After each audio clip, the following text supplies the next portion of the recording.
And speaking of political storms, there is one brewing in Iran. For 3 days now, Iranian women have been taking to the streets protesting against the hijab mandate. The trigger was last week. A 22-year-old woman was detained and beaten up for not wearing the hijab properly. She eventually passed away. And the protests have reignited the debate around the hijab. Is it truly a choice for women, or is it a tool of oppression?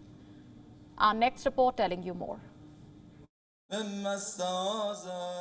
The humble headscarf or the hijab.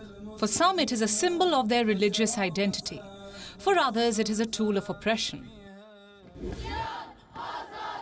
These Iranian women firmly believe it is the latter. They are on the streets protesting against Iran's hijab mandate. Here it is compulsory to cover your head. Taking off the hijab is a punishable offense. The protests were triggered by the custodial death of a 22-year-old Kurdish woman. Her name? Mahsa Amini. Her crime? Not wearing the hijab properly.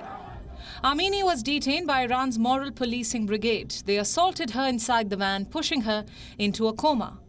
She passed away last week. Iran's government has tried to twist the whole incident. They claim Amini had a pre-existing health condition, that she died of heart failure while in custody. But the CT scans tell a different story. Amini's skull had been fractured and there was evidence of a hemorrhage. Her family also maintains that she had no medical condition. The Iranian public joined the dots. For 3 days, they have been taking to the streets of Iran. The protests have been the fiercest in the northern Kurdish region. Security forces responded with violence. They opened fire to disperse the protesters. At last count, around 5 people had been killed.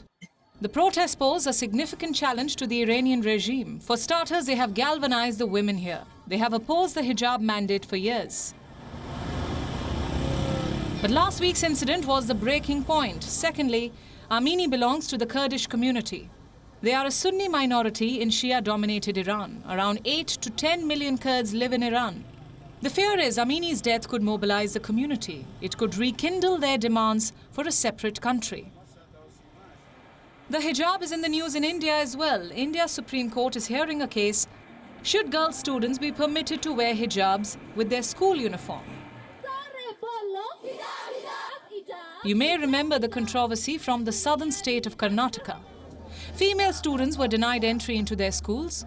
Why? Because they were wearing hijabs. The Karnataka High Court sided with the schools and they upheld the ban on hijabs. For now, the matter has reached the Supreme Court. The petitioners claim the ban is not about uniforms. It is about marginalizing minorities. But as a matter of fact, in a secular democracy like India, hijab may be a choice. But in a religious autocracy in Iran and Afghanistan, wearing the hijab could be the difference between life and death. It is less about choice, more about survival. WION now available in your country. Download the app now. Get all the news on the move.